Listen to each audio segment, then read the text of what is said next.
Adjuntos, o podcast coletivo.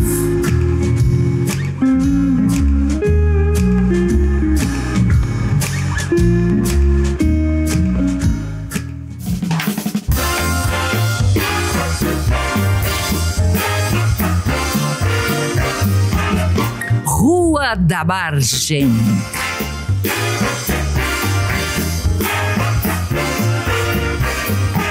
Histórias, cenários e personagens de Porto Alegre.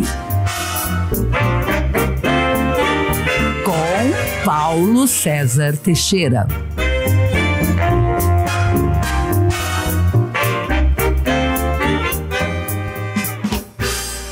Houve época em que se acreditava que os ídolos da canção popular não deveriam envelhecer. Bastaria beber uma porção mágica que lhes concedesse juventude eterna. Caso isso não fosse possível, melhor que subissem ao alto de uma montanha para esconder as marcas do tempo na pele, até que a súbita descoberta de um elixir da longevidade os arrastasse de volta ao convívio das gentes.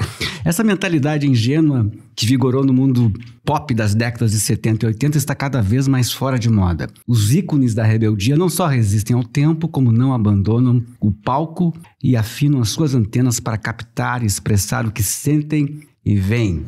Porta-voz de uma geração que sobreviveu ao regime militar de 64, poucos artistas produziram uma obra tão abrangente, de tanta qualidade na música popular, do Rio Mampituba para baixo, como Ney Lisboa. É uma canção política por essência, mas não é uma obra panfletária, recheada de palavras de ordem. Na verdade, é uma poesia visceral, escrita em tom direto, com ímpeto juvenil, rivaliza com a ironia e o sarcasmo. A palavra de Ney Lisboa é, antes de tudo, a de um cronista clarividente, de espírito astuto, capaz de perceber rapidamente as coisas mais sutis, com inteligência e bom humor.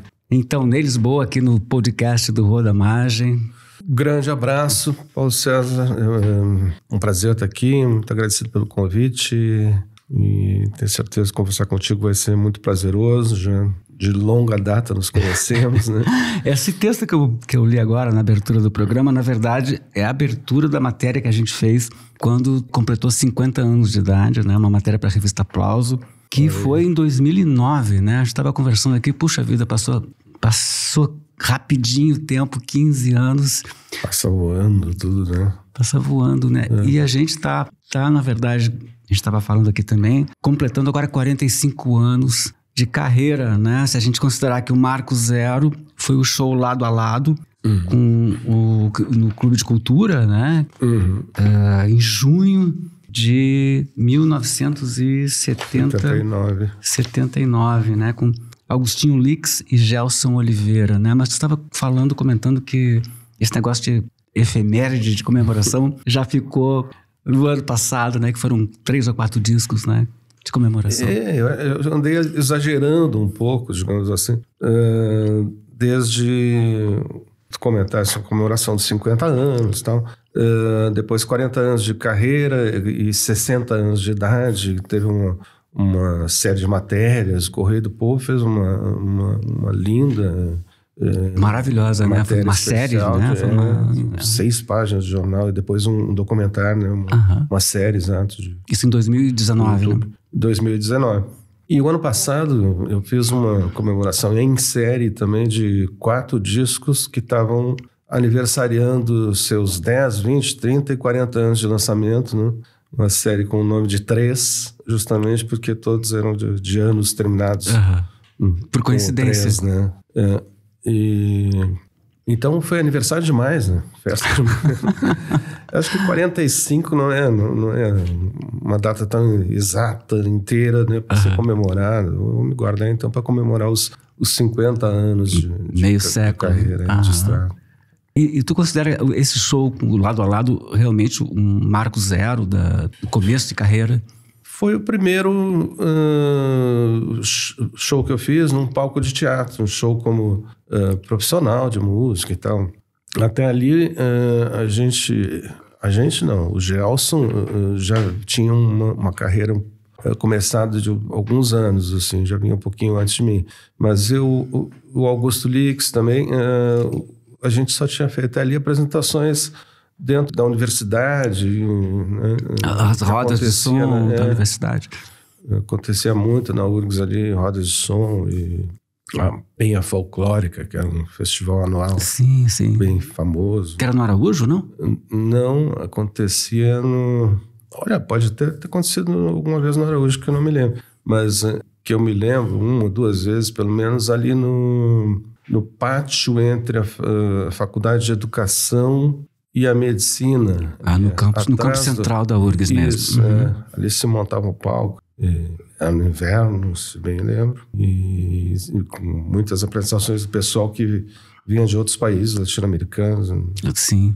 Que era forte naquela época, nos 70, né? A coisa do jornal Versus, né? A coisa da latino-americana.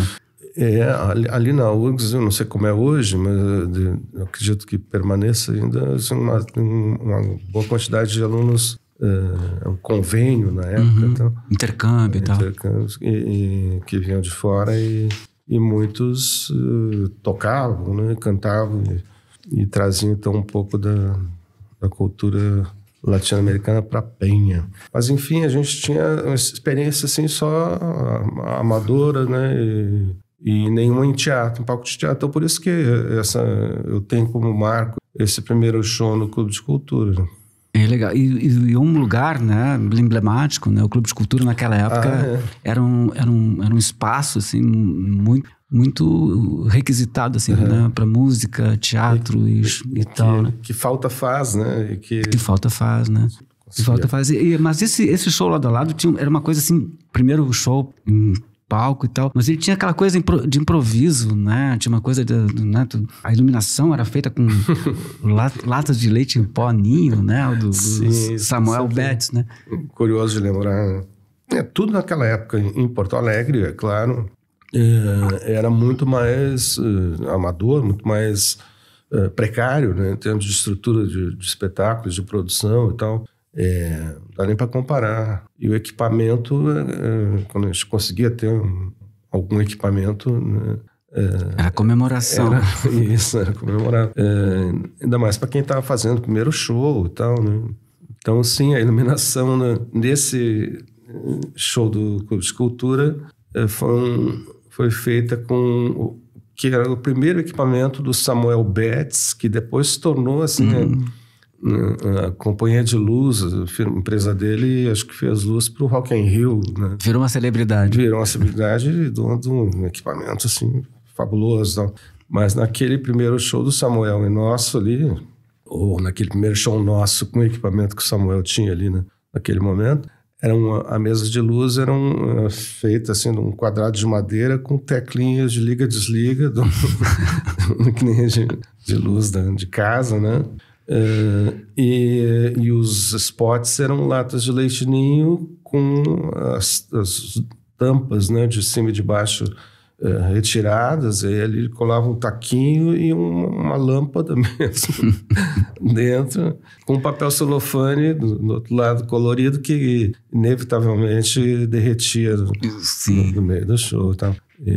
E teve um outro show que o Nelsinho Magalhães fez o cenário também com tiras de papel higiênico. Eu acho que não foi esse, né? Foi na reitoria da URGS, né? Aí já nem é tanto uma questão de precariedade estrutural. Era de opção estética. De opção. E ficou lindíssimo.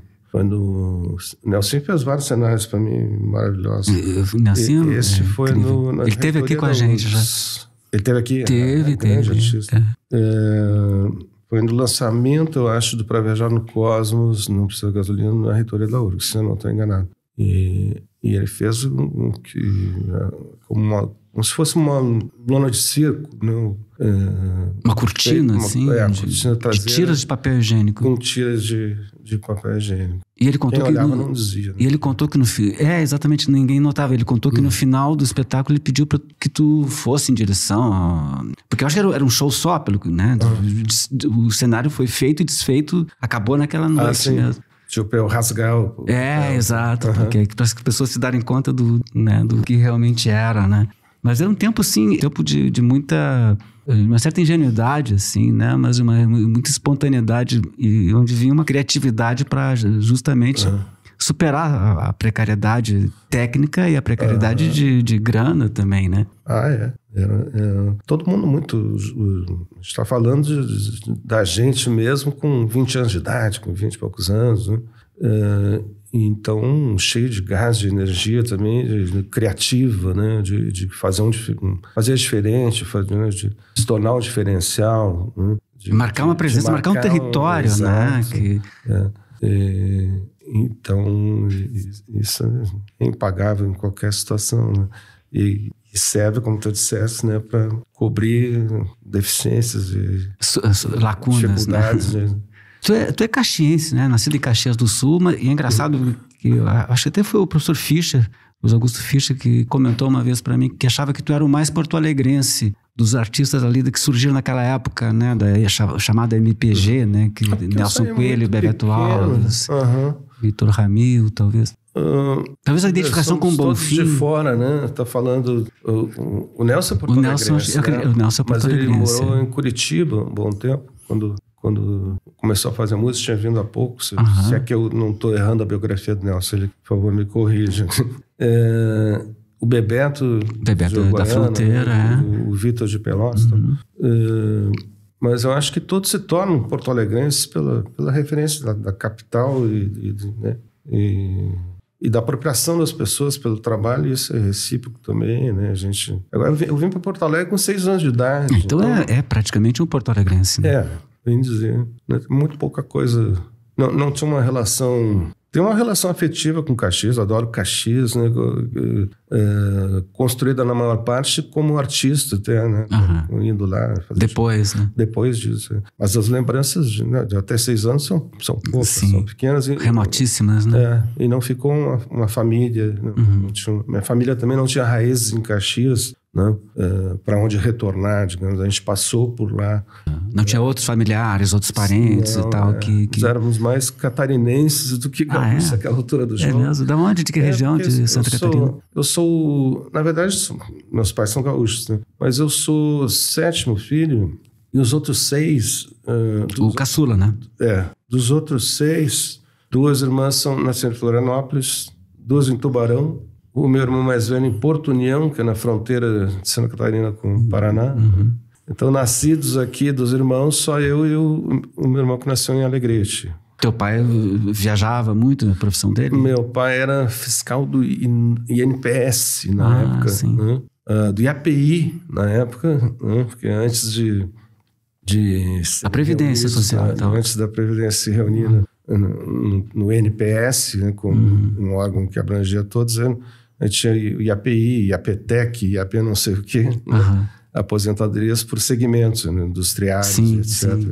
Mas cada setor, cada categoria tinha um instituto, tinha uma previdência e tal. E aí depois surgiu o INPS, depois se tornou o INAMPS, ou ao contrário, nem sei mais. Não, acho que o INAMPS é anterior também. Acho que sim, né? Mas enfim, mas essa identificação com Porto Alegre, eu acho que tem muito a ver com o Bonfim também, né? Porque tu personificou muito o Bonfim dos anos 80 e tal. Eu acho que as pessoas, de alguma maneira, te identificaram muito, né? Com essa levada. Tu morou no Bonfim, né? Muito tempo. Muito tempo. Na Calduro ali, né? Isso, também. E Pra Viajar no Cosmos Não Precisa Gasolina é um disco que tem a cara do Bonfim, né? Parece que quase todas as músicas ali tem alguma referência à droga, né? Alguma coisa. As canções foram compostas na tua vivência da boemia ali, né? Do Bar João, da lancheria e tal, né? O Pra Viajar é muitas coisas, né? Eu mesmo costumo falar isso, relacionar ele muito com a droga, mas não é só isso, né? É muito mais que isso, né? Todo um retrato daquela geração, daquele momento, daquele início dos anos 80, final de ditadura aqui. Então, todo mundo voltando a respirar um ar, né, de liberdade em todos os sentidos, né, não só política, mas de comportamento, de experimentos juvenis e tal, sexualidade, de tudo. E é um disco... Eu não sou exatamente preso a ele, e as canções, principalmente, assim, quase nenhuma está no repertório hoje em dia, né? Mas, inclusive, pelo aniversário dele de 40 anos ano passado, eu tive que repassar revisitar bastante, eles, revisitar né? ele. E ele tem coisas muito lindas, assim, né, em termos... Ele é um disco de contestação muito forte, assim, desde essa liberdade para as drogas, para a maconha. A coisa contra a caretice, né? Exatamente. O papel feminino dentro do... Protagonismo feminino e tal. Rabo de Foguete, uma música que fala de uma prenda minha que é... né, que é empoderada, né, que tem autonomia, que tem... E em outras músicas toca também essa questão da tradição, assim, né, que estava muito em voga na época. Tradição regionalista mesmo, brinca, mexe, né, com esses tabus. Assim. Mexe, porque naquele momento ali essa questão do tradicionalismo estava com muita força, estava vindo assim como um boom, né, dentro de Porto Alegre mesmo. Próprios segmentos da juventude, né, passaram a revalorizar, né, a coisa do chimarrão. Tomar chimarrão. Por exemplo, o meu pai nunca tomou chimarrão, meu pai era super urbano, assim. E a minha geração, a nossa geração, de alguma maneira, retomou esse no nível mais abrangente de classe média urbana, né? Passou a valorizar as coisas e tal, regionalistas e tal. Mas vinha também com uma carga assim, de conservadorismo, né? De caretice, que a gente estava se contrapondo. Por a gente, eu digo que essa era uma coisa pensada, era uma coisa... Ali, né? Nesse disco, por exemplo, que tem essas canções que fazem essas referências, era uma coisa pensada tua, assim, era uma coisa que tu... proposital. Mas sem dúvida, pegar Exaltação, por exemplo, uma música que faz a brincadeira em torno de juntando maconha com chimarrão. Com chimarrão, Não, uma coisa... Da barata e tal. Eram gestos, né? Eram coisas... E não só ali no disco, né? Eu estava como personagem, né, da época ali, confrontando cotidianamente isso, né? Tu falaste agora da tua família, né? Os teus dois, os irmãos mais velhos, né? Filhos da dona Clélia, né? O Luiz Eurico e o Rui, né? Uma vez tu me contou que eles eram opostos, né? A influência que eles tiveram, né, na tua formação, de alguma maneira, se contrapunha, né? Porque o Rui tinha feito, inclusive, CPUR na época, né? Que é o Centro de Preparação de Oficiais da Reserva. Ele participava de corais, tipo Viva a Gente, né? Que tinham mensagens, assim, um pouco mais conservadoras e tal. E enquanto que o Luiz Eurico, além de ter te alfabetizado, né, tinha uma coisa de passar coisas de literatura, de poesia, e parece que ele tinha um hábito de ler em voz alta, não sei se coisas que ele próprio escrevia, né, e tinha toda uma formação, né, de esquerda e tal, acabou indo para a luta armada contra o regime militar e tal. São dois polos que de alguma maneira fizeram a tua cabeça participar da tua formação muito fortemente. Sim, eu posso achar nos dois coisas ótimas, né, que eu recebi assim como o irmão mais novo e tal. Mas é impressionante o contraste, né, dos dois. Eu não vou me estender muito a expor aqui ninguém, mas tem um irmão que foi morto pela ditadura, né, e outro que é bolsonarista nos dias de hoje, né, resume bem, né? Resume bem né, uma questão social do país, né, que viveu uma ditadura e elege o cara que preza aquela ditadura, que elogia aquilo que veio dali. Então, mas ter esse resumo dentro do ambiente familiar é muito louco, né? Eu sei que acontece bastante por aí, né? E ao mesmo tempo o Rui, né? Ele te passava coisas de tecnologia, então, né? Que é um outro lado teu, um lado B, né? Exato. Que é o de gostar de programação, de computação e tal. Nossa, isso vem muito acalhado, porque eu passei os últimos 2 meses dentro do computador, né? Renovando um pouco de conhecimento que eu tenho de programas de transmissão, de streaming, OBS e outras coisas que tal, para talvez botar uma live de novo do ar, aí como eu botei no tempo da pandemia. E essas coisas vêm do Rui, vêm esse lado da família que não só ele, tem outra irmã também que era programador, analista de sistemas, formou aqui em engenharia, foi trabalhar na Europa, nunca mais voltou. Mora na França, né? E eu mesmo, olha só, lembrando, ali com 14 anos de idade, por volta de 1973, acho, eu fiz um cursinho na IBM, ali olha só.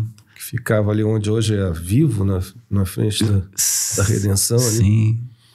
Cursinho de programação de RPG. Eu acho que acho que não é mais a Vivo até já se mudou ali, mas nem é mais a Vivo. Quer dizer que o mundo da tecnologia perdeu um engenheiro. Ainda bem. Ganhamos nós. Eu acho muito interessante, assim, sou ligadaço. Ao mesmo tempo que sei também o quanto é um estresse, o quanto o automatismo, na verdade, da coisa é um oposto à criatividade, né? Sim. Acho que o contrário mesmo. É uma coisa totalmente cartesiana, né? Lógica. Mas você teve um tempo nos anos 90 até que tu chegou a trabalhar com isso, não? Sim, exatamente. Ali em 92, 3 até 98, eu me aprofundei um pouquinho em programas de editoração eletrônica, que é essa área da diagramação e da produção gráfica estava começando a se informatizar aqui. Sim. De forma tá numa coisa digital intensa, mesmo. Assim. Foi uma mudança bem rápida e eu estava meio de saco cheio da música naquela época. Estava saindo de um trabalho que foi muito intenso, que não tem uma repercussão assim de acordo, né? Que foi o Amém, foi um trabalho lindo. Disco ao vivo, lindíssimo. 10 músicos no palco, super pessoal legal. Do Uruguaios, né? Mas que aí não ficou difícil de dar andamento, inclusive por isso, né? Sim, pela estrutura muito grande para a produção e tal. Não dava para levar o Uruguai junto. Enfim, o disco não foi lá. E tu tem um disco nos anos 2000 ali que é feito muito com computador, as canções são feitas no computador, não? A partir depois desses anos aí, em que eu fiquei muito envolvido com editoração e tal, quando eu retomei, eu gravei primeiro o Hi-Fi, que é um disco bem acústico, de palco, né? Só eu, Paulinho Specova, 2 violões. São Pedro, né? No Teatro São Pedro, gravando.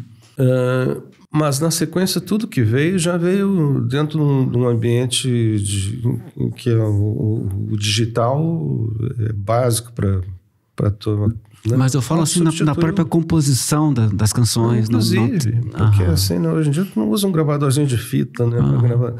Então, mesmo já está incorporado. Para a criação, todo mundo passou a trabalhar de alguma forma com o digital, né? Eu comecei a mexer com programas também de música, mas eu nunca me tornei grande produtor nessa área aí, não. Eu uso o programa que eu uso nem é dos mais profissionais de estúdio aqui mesmo, né? Que é o FL Studio, um programa que mais o pessoal do DJ, né? do hip hop que trabalha com ele. Nesse sentido ele é bem profissional, tá? mas não é nenhum Pro Tools, mas é um negócio que nunca me dediquei né? Que é um programa mais difundido e tal, de composição, de estúdio, de gravação. De gravação. Para fazer valer, né? O engraçado que o Pedro Razzi, né, que é um jornalista, que é amigo nosso, né, que ele diz que ele te conheceu bem adolescente, e ele dizia que tu usava uns óculos grandes e quadrados que pareciam um nerd, né? Nerd total. A minha filha disse que me chama de nerd até hoje, né? Por conta disso, porque eu tô sempre fuçando, nerd mesmo, né? Porque eu nunca me dediquei, sou um programador frustrado, assim, nunca fui lá aprender de fato. Mas fica brincando ali, fica brincando. E a brincadeira evolui, às vezes, né? De tanto fuçar, de tanto... hoje em dia tu vai pro Google, vai pro YouTube, tu faz um curso, né, basicamente, fuçando. E então eu, modéstia à parte, me tornei um expertzinho ali, né, nesses programetes, né, no OBS Studio e plugins e tudo mais que envolve ali. Então é uma brincadeira que eu tô... Que rende. Eu acho que vai render. Na época da pandemia eu comecei com isso e as primeiras vezes foi um fiasco total, assim, né? Caía a transmissão, né? Bom, microfone fechado, passou o tempo todo eu esquecendo. Esqueci de abrir o microfone. Eu peguei um detalhe. Hoje em dia já tem um pluginzinho que apita no teu ouvido quando tu esquece. É tipo automóvel, né? Tu entra, né? Tu sai do carro, não desliga o farol, ele te avisa, ele te liga, né? Mas ali eu comecei com isso e fui já pro final, as últimas lives já tava bem bacana. E tu tá pensando em fazer... E agora eu tô retomando. Tu já tá retomando as lives, tá pensando em retomar as lives. A gente passou agora por essa coisa toda de terrível aqui, enchente, né? Dramática, né? Cataclisma natural. Bom, para muita gente significou perder tudo, né, que tinha na vida, né? Sair e tá na beira de estrada ali, com uma barraca agora, né? Tem gente que ainda tá, né? Tem gente que ainda tá morando na beira de estrada, em barracas, no acostamento de uma BR. Os que morreram, os que perderam os parentes e tal. Mas para quem é músico, também uma pequena... que na tragédia aconteceu de a tua agenda sumir, né?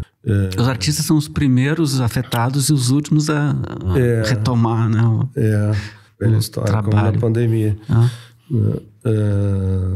Tem muita gente que foi diretamente atingida também, né? Muitas estruturas, bares, locais de estúdios...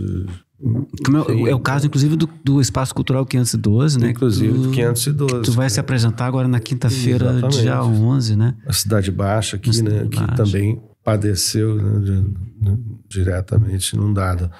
O 512 está ali com essa campanha de reexistir, né? E eu vou lá fazer um show que estava programado para antes da enchente já e foi cancelado. Era para maio, né?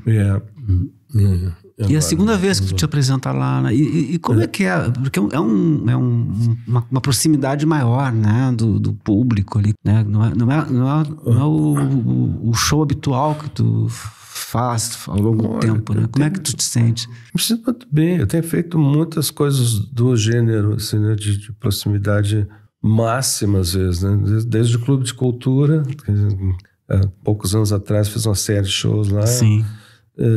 A Sala Jazz Geraldo Flack, né? Que é um espaço também reduzido, mas... Alguma coisa mais intimista. Muito caliente, muito legal de fazer show. Então, teve um período ali, acho que 2016, 2017, já nem me lembro mais.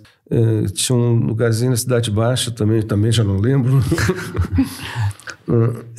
Que tinha um espaço nos fundos para 30 pessoas, lotação máxima, né? Já meio que empilhando. E eu fiz ali uma série de shows, praticamente assim, né? Meio metro da plateia, assim. Tete a tete, as pessoas vendo a tua próstata ali. E eu curto muito, curto qualquer palco. O Rui, inclusive, teu irmão, né, te ensinava a construir aparelho de rádio, né? No caso, né? E por outro lado, o Luiz Eurico, né? Ele tem essa coisa com a palavra, né? Ele te alfabetizou, te mostrou a literatura e tal. Que é a coisa do lado artista, né? E tem uma história que tu era criança e foi... Quer dizer, criança não, acho que talvez 12, 13 anos, e ele estava vivendo já clandestino, né? Num apartamento... Acho que o Menino Deus, né? E tu fosse visitar ele limpando uma arma lá, tinha disparado acidentalmente contra a parede, quase que acertou a Suzana, que era a companheira dele, né? Eu deveria ter uns 10 anos de idade, porque 10 anos. Em 69 que eles saíram para a clandestinidade. E para mim é uma lembrança vivíssima. A Suzana não se lembra. Olha só. É que talvez ela tenha lembranças mais porradas, assim, né? Sim, claro. Dessas coisas, né? Tudo que ela vivenciou. Mas é louco, maluco também como as lembranças, em especial dessa situação, né? De uma ditadura, de clandestinidade, de estar na luta armada, elas são desfocadas muitas vezes, né? Sim, elas não têm uma linearidade, né? Eu acho que pelo silenciar que era a época, né? De muitas formas era silenciado, então acho que as memórias se vão junto às vezes e são fantasiadas muitas vezes para um e para outro, né? Eu conversando com a Suzana muitas vezes lembro de alguma coisa que ela não se lembra, ela lembra de alguma coisa que eu não... Tem que ser reconstruída, né? De alguma maneira, né? Mas essa cena para mim, lembrança ou sonho, né? Ficou muito forte, que assim, chegar no apartamento deles clandestino e dela abrir a porta já tremendo, assim, porque não fazia muito, o Ico estava deitado na cama ali, limpando a arma, e ela disparou sem querer, e disparou na parede em frente, a Suzana estava na janela ao lado, assim, né, na outra parede. Então, essa história para mim é muito, muito clara e muito forte, e foi o que ponto de partida para uma música que eu fiz, chama aí A Revolução, que fala... Do rebuliço lá em casa, né? Isso, e fala de meu irmão limpando a arma. Isso. E tal, assim, é dessa cena aí que parte toda a história da letra e tal. E que até hoje, tu às vezes se pergunta se realmente aconteceu ou se foi um sonho. Não, para mim aconteceu, né? Legal com a Suzana, não importa se aconteceu. Se pra ti essa lembrança é essa... É vivíssima. É verdade. Claro. Então aconteceu, né? Obviamente, né? Agora, outro período marcante ali na tua adolescência foi o exílio, né? No sul da Califórnia, né? Numa cidadezinha lá... Que foi quando tu fez o programa de intercâmbio estudantil. Tu terminasse o segundo grau lá, não é isso? Isso. Era uma cidadezinha no meio do deserto, uma coisa assim, né? Pudimundo, assim, né? Muito querido, tal, se chama Barstow, mas na beira de aquela coisa do... Como é o nome daquele filme? O Covid está me pegando. Bagdá Café. Bagdá Café. Aquele cenário. Aquele cenário um pouco parecido, assim. No Bagdá Café passa um caminhão com uma placa de Barstow. Que coisa. É na beira de uma highway, né, que vai de Los Angeles a Las Vegas e tal. Então é muito posto de gasolina, fast food e tal. E foi um ano muito solitário. Assim, Sim, porque eu imagino que deveria ser uma família ultraconservadora, né? Como são boa parte das famílias americanas do interior e tal. Na verdade, não. Eu tive uma certa sorte em relação a isso. Era um casal muito simpático de professores primários que tinham vindo de Oklahoma anos antes. E que tinham uma cabeça razoavelmente aberta. Assim, tinha algumas... acho que no próprio processo de aplicação para o intercâmbio, né, eles também buscam... Já direcionaram... exatamente. Conforme o que tu falava ali na hora a família tinha abrigado um iugoslavo anos antes. Né, que sim, né? No tempo em que ainda... A cortina de ferro.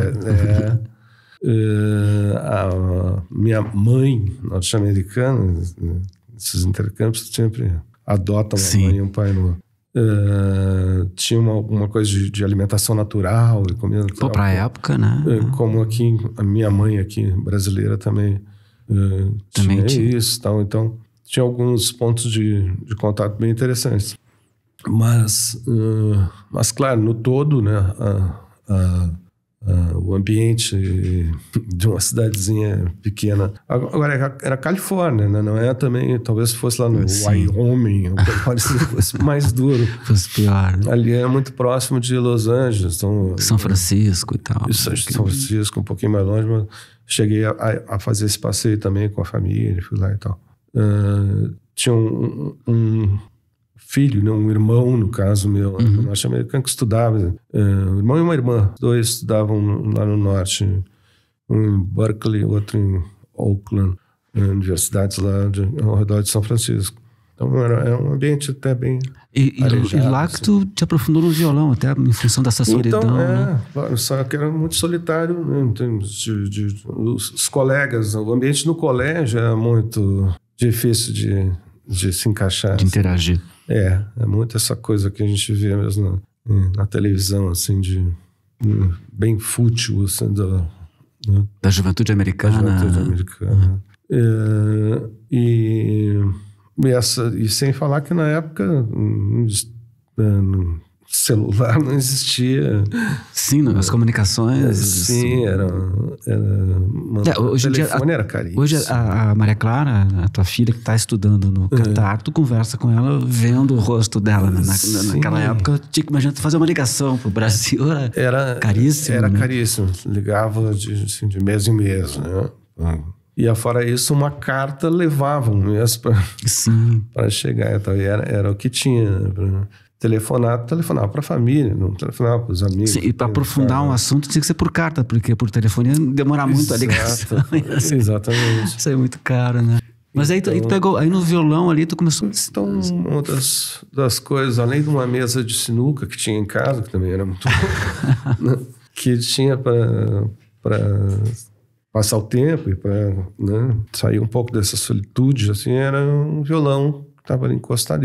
Eu tinha estudado um pouco de violão na infância. No Liceu Musical Palestrina? Mas é um negócio que eu não tinha ideia.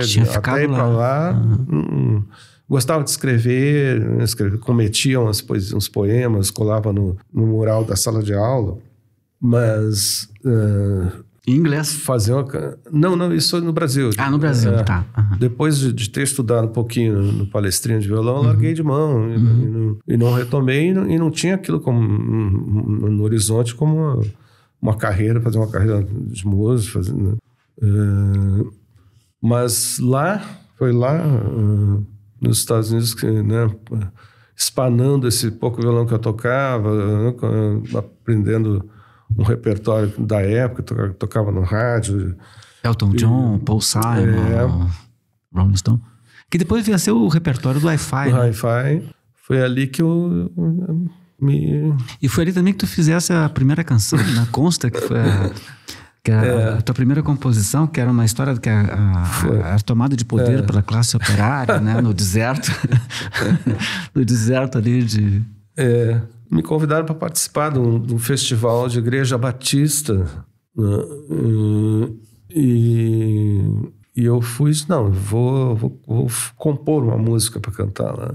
E aí fiz em inglês macarrônico ali um troço que era uma canção revolucionária, um libelo, assim, que o campesinato ia surgir da areia do deserto, tomar o poder e tal. E tirei o 8º lugar do festival. Entre 8. Não, o 8º lugar é um bom. Não, é um bom. Até que não. Ganhei uma loção pós-barba de olha só. Que na época para nada me servia. Sim, mas lamento muito não ter guardado. Eu estava me lembrando que uma vez tu mandou para a redação da Folha de São Paulo um pacote de bonzo, né? Para entregar para um crítico que tinha feito uma crítica. O cara realmente foi muito maldoso, assim, né? Foi uma crítica do Carecas da Jamaica, acho que é, ou do En, eu não estou lembrado. Anos 80 ali, né? Era um crítico era o boom do rock brasileiro, e o cara era isso, era um crítico louvando as bandas de rock e todas as coisas que vinham de fora e tal. Com sotaque paulista e não carioca, como eu estou fazendo aqui. E aí a crítica, ele diz assim, o deboche dele é uma coisa assim: se Elis Regina tivesse vivo, certamente gravaria em Lisboa. Porque, então, tipo como gravou o Belchior. Exato, falava do Belchior. E uma coisa muito ruinzinha, mesquinha, né? Muito pequena, né? Eu mandei sim um pacote de cachorro. Comida de cachorro para ele. Muito mais delicado do que... Acho que foi o João Gordo que mandou... Eu não quero... O João Gordo, desculpa, não quero errar aqui. Alguém de uma banda de rock mandou um envelope para um crítico de Jornal de São Paulo depois de cagar dentro. Deve ter sido o João Gordo, né? Se não foi, tenho certeza. Se não foi, ele teria vontade de fazer, né? Tu falou assim, já tô com 65 anos, assim... bom, mesmo assim, antes, né? Tu com 30 anos, com 35 anos, tu já não negociava, já não cedia, né? Então... não vai ser agora, né, na verdade, né? Mas tu fez uma opção, na verdade, né? Por ficar no Sul, por ficar em Porto Alegre, né? E não ceder porque tu teve várias portas abertas, né? Teve episódio da canção dos Beatles, né? Hey Jude, né? Que era... que tu iria gravar para uma abertura de uma novela da Globo e tal, uma versão com o Ronaldo Bastos, muito bacana. Aí chegou na hora lá, a versão era outra e tal. Foi uma coisa assim, consciente ou não, foi uma opção que tu tomou, assim, né? Pela integridade do teu trabalho, né? Eu acho, na verdade, que eu tenho muito mais uma indisposição, a palavra, uma inapetência, uma falta de habilidade, uma inabilidade no lidar com este mundo mais... Uma incapacidade. Mundo da mainstream, da indústria cultural, do profissionalismo, né, artístico pesado, né, peso pesado, assim, né? Eu não tenho aptidão para isso, né? Eu não tenho nada a me queixar nesse sentido, porque eu mesmo não que é uma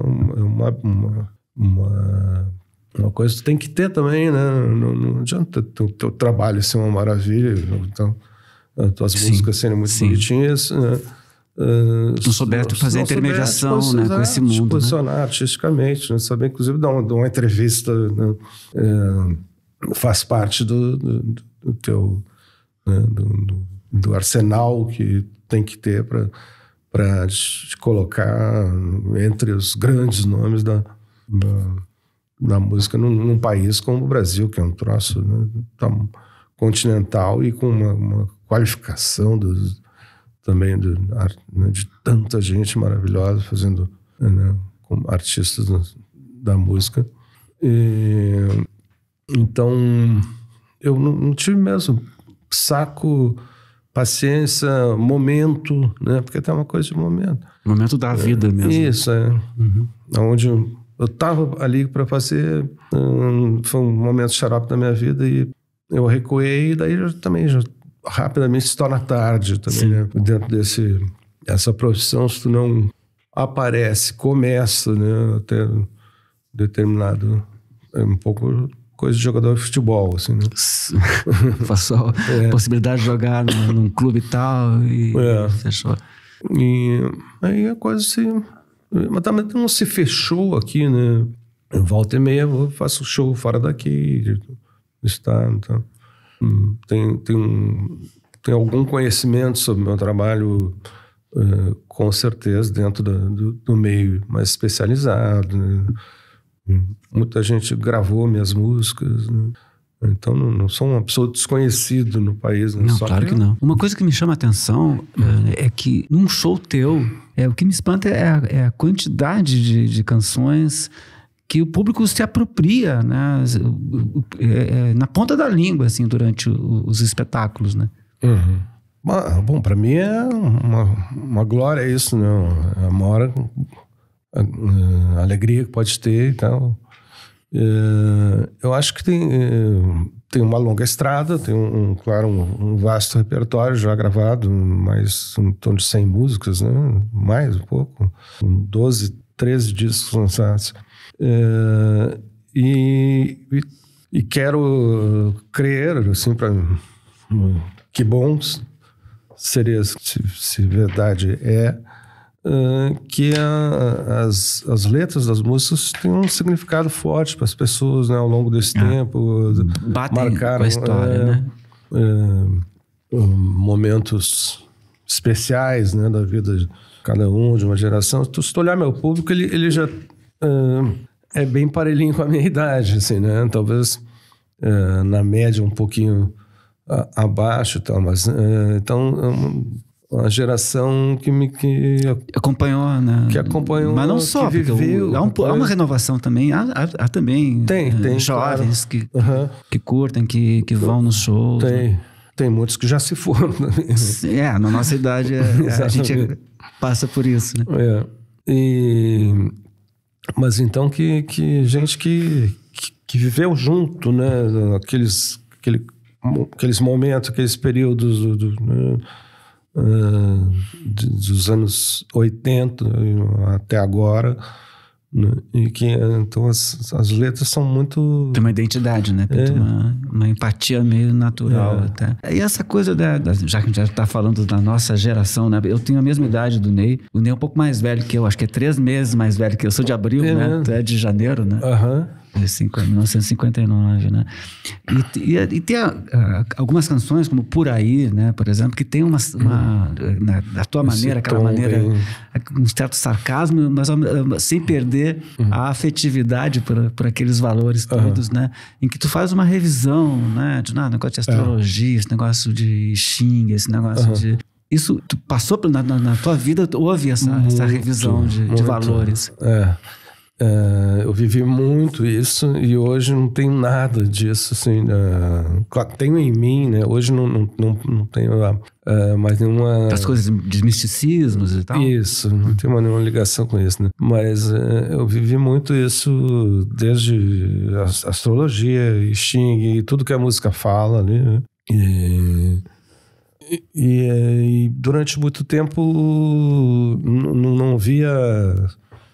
assim, né, dei as costas para isso como uma coisa a ser, que não representava, como um passado que eu não queria reconhecer nenhum valor. Dava as costas para aquilo. Mas aí acho que na música ali, na letra da música, inclusive, ela fala disso com carinho, como tu dissesse, né? E com uma consciência de que isso, de alguma forma, nos... meu Deus, eu sou péssimo.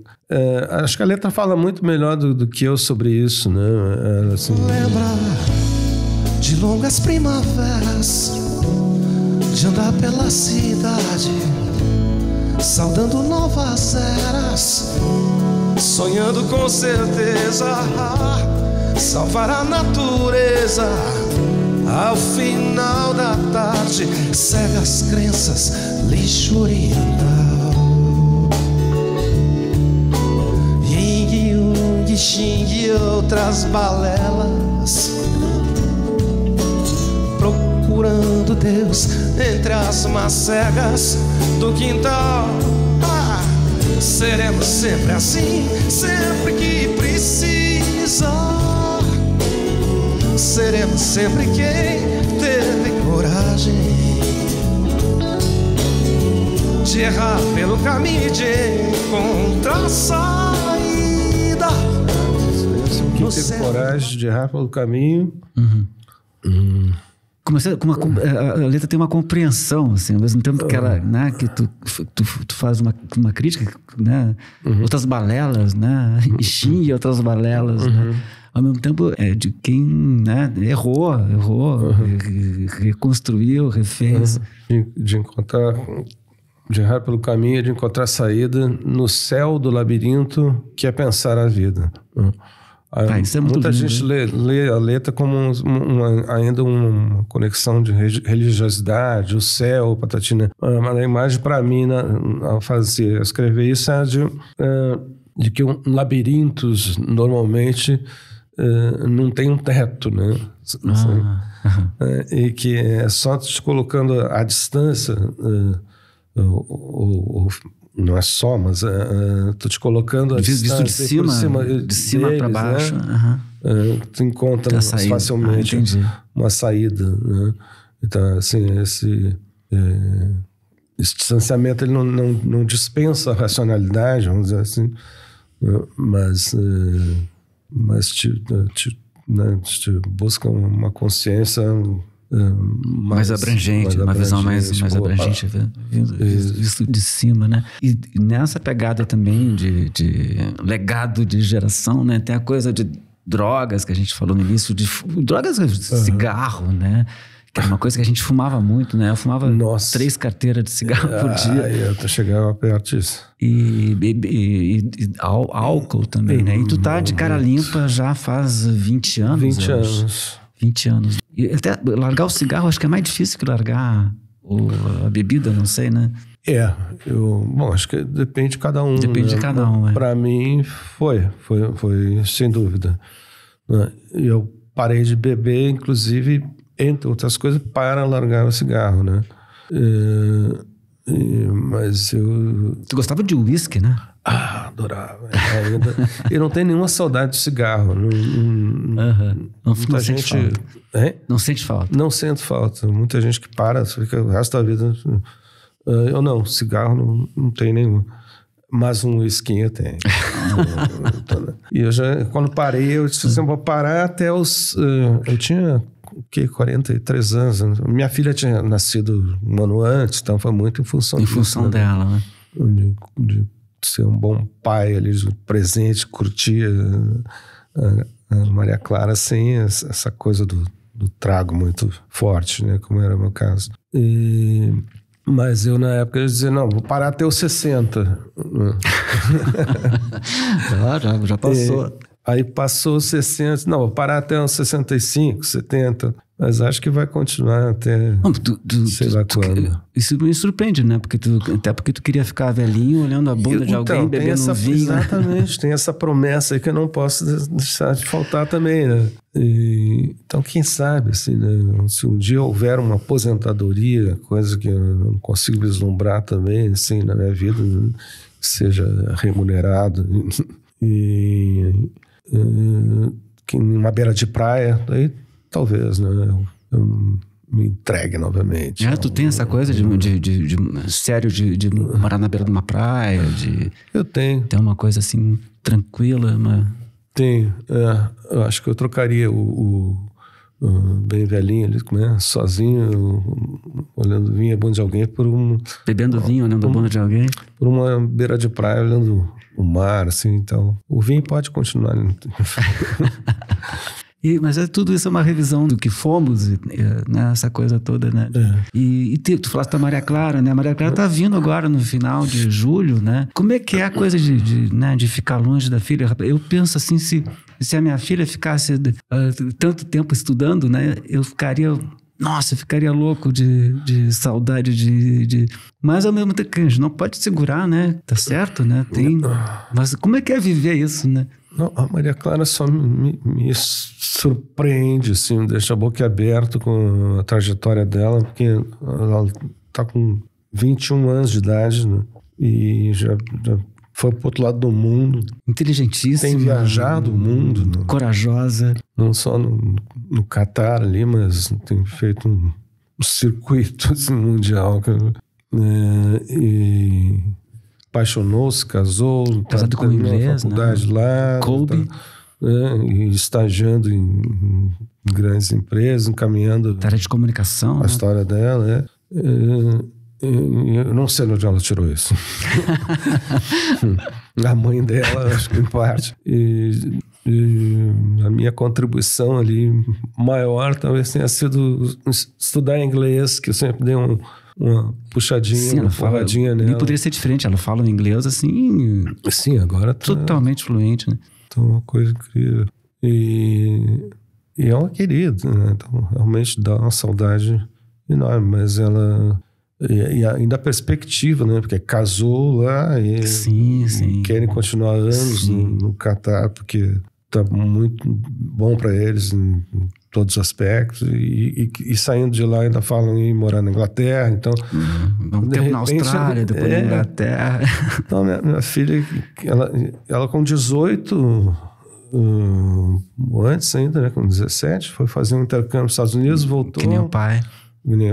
Pouquinho depois foi-se embora para o Catar e assim, daqui a pouco a vida da minha filha foi aos 17 anos. Mas ela mesmo, não, mas viajar também, né, e tá presente aí quase todo ano também é uma coisa bem possível. E aí a gente mata a saudade, né? Vem aí agora em julho, né? Ficar uma semana. Que bom, né? O Luiz Fernando Veríssimo que tem uma crônica, eu acho assim, que ele tem uma filha que foi para os Estados Unidos, casou com um americano, né? E ficou de vez lá. E ele tem uma crônica assim, meio de reclamando, assim, o pai reclamando. Você fala, como é que a gente cria os filhos? Não podia ficar tão longe assim, né? Mas enfim, é uma coisa do agora também, né? Sim. Do mundo de agora se tornou um pouco mais só. E tem outra coisa, ela saiu daqui junto com a eleição do Bolsonaro e assim, eu tava tá. Vai, minha filha. Aí você gosta do mundo. Né? Tava num momento muito ruim mesmo de estar aqui, então assim, eu saudei essa possibilidade dela de naquele momento foi um escape, né? Um escape. Mas então tá, Ney Lisboa, 45 anos de carreira, ele não quer que fale, mas vamos lá.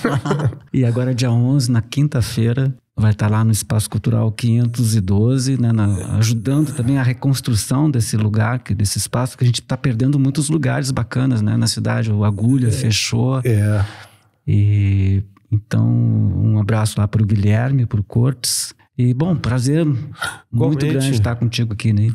Prazer, parabéns pelo programa. Sempre que preciso, for chamado, estarei aqui. Então tá, fica por aqui o podcast do Roda Margem. Até a próxima. Tchau, tchau. Adjuntos, a gente pode mais.